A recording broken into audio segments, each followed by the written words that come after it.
Hey, hi everyone. Welcome to another session on setup part. So in our today's session, we are going to set up PostgreSQL. So in order to set up PostgreSQL, we need Docker and we need Vagrant as well. So we'll be installing it through Docker itself. And since we are following it on Vagrant, so decided to do this again on Vagrant. So I have my machine ready with everything. Let me just check for the Docker version. Yeah, so Docker version is also there. So I was getting lots of queries from other member as well that try to cover up something on the DB part. So that's why I've decided to record this. All right. So let's get on. Before we start, so I'll just give you a brief background about PostgreSQL. So basically, it is another powerful open source DB, like upgraded version of your SQL. And since it is open source, so we can use it, right? All right, so this is there. Now what we are going to do is we are going to pull a image from the Docker Hub itself. So I'll show you how we can do this.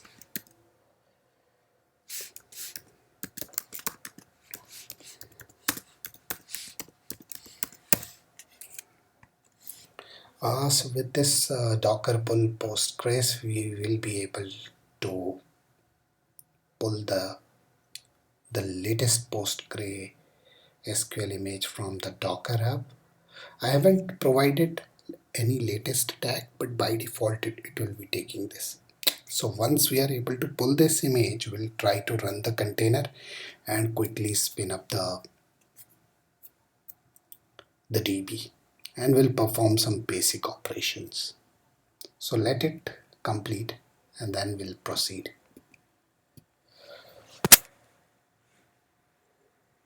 Still it is all right. So talk.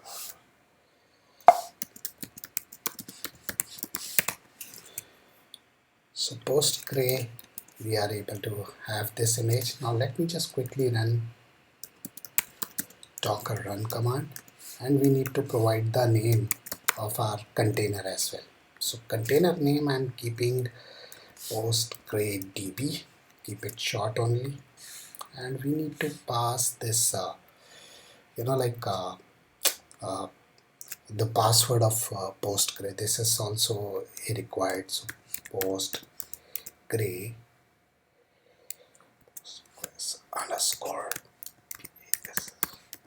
password. Alright, so let's hard code it only for this instance. Let's keep this same name as image name as a password. Ideally we should mask it, but not for this demo. It will not consider much time. Alright, port. So port will be 5432 and the target port also will try to access it 5432 itself, right? And we will use it in detach mode, but if I use it in detach, then we want this to be live as well. All right, so that's why we'll keep it. So let me just quickly check docker run hyphen name of the container, then environment passing password. Everything is right. Let me just run it. We do it docker ps. Okay, so it is showing that within a 3 second it is up. So let me quickly get into this container. So we'll just do exec hyphen it. So we are now getting into this one, into this container. What is the name of our container? So pgdb is the name of our container itself, and we will be passing this one. So user will be by default, it should be this one, Postgres itself. So this is the default user we want to log in with. So we are able to log in now. Let me just maximize this. Let me increase, if I can increase the font as well. Alright, so we are into this container shell itself, and if I do \L, we will get to see the list of all the databases available. As you can see, there are a list of database as well. Now if I do, let me just quickly do \Q, alright, to exit into it. So now we'll just try to create one database.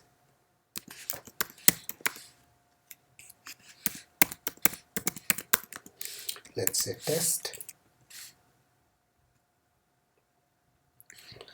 and if I again try to do the same thing, so now you can see that our DB is created, right? Okay, let me just \Q. Let me minimize it so that you can take a more closer view of it. No. I just wanted to minimize it so that we can. Alright, let me just try this time now. \L, so that I can get to see the list of all those stuff. So where is my test? Still I'm not able to see it. No worries, I will try to connect with it. So \C, will try to connect with our database. Copy the name. So now we are connected with this. Now if I wanted to see how many schemas are there, so nothing is there. So what I'll do is, we'll just use this. So just copy pasting this so that there wouldn't be any typo. And let's say if we do this again, /tt, so here you can see that it is showing like we have one table as well, right, with this name. Now if again we'll do /d and try to put the name of this table itself, so we will get to see the schema of this particular table, right? So it is having one primary key and all. Again \Q will quit this. So this is done. One more thing would like to show you. So if I do, let's say if you wanted to get out of this container again, if you press \Q, that will, like, you will quit this from the container. And if you wanted to re-log in again, you just put this as a command. Now here I wanted to show you this one. Let's say \L will show us the list of DB. That is done. Now I just wanted to see \co and connection list. Okay, no. So let me just check for what is the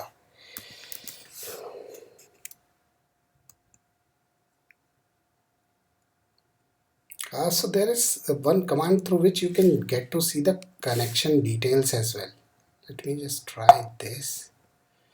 Yeah, sorry. So this is connection info.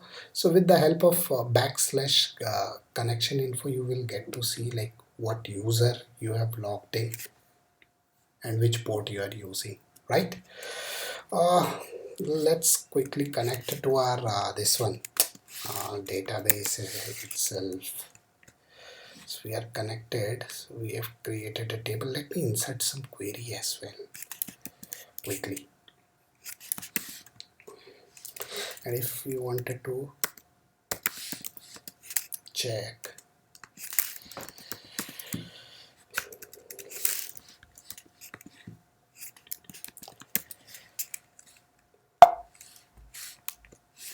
So it is saying that 3 records we have inserted, right? Let me create another table.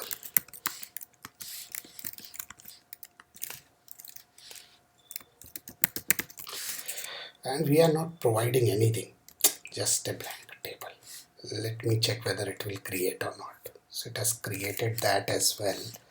If we do /d and enter, so it will showing us the list of table we have as if now with a schema. And if I do /dt show, so now it is showing the table schema of this particular. Okay, now let me just quickly check for this one. Select a star from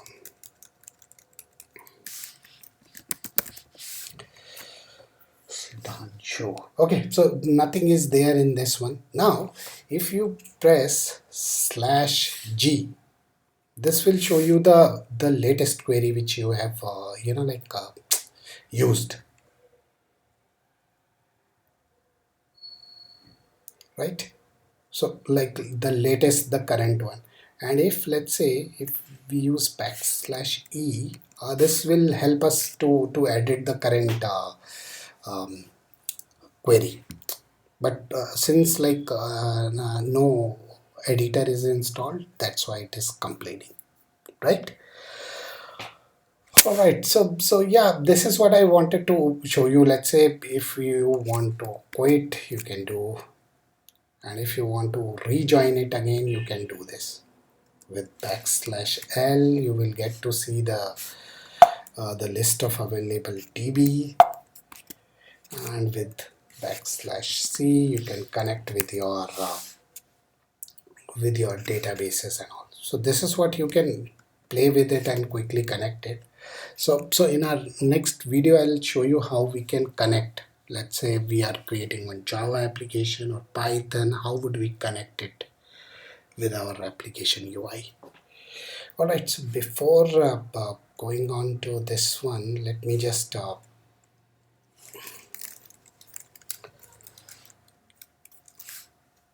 do a quit from here.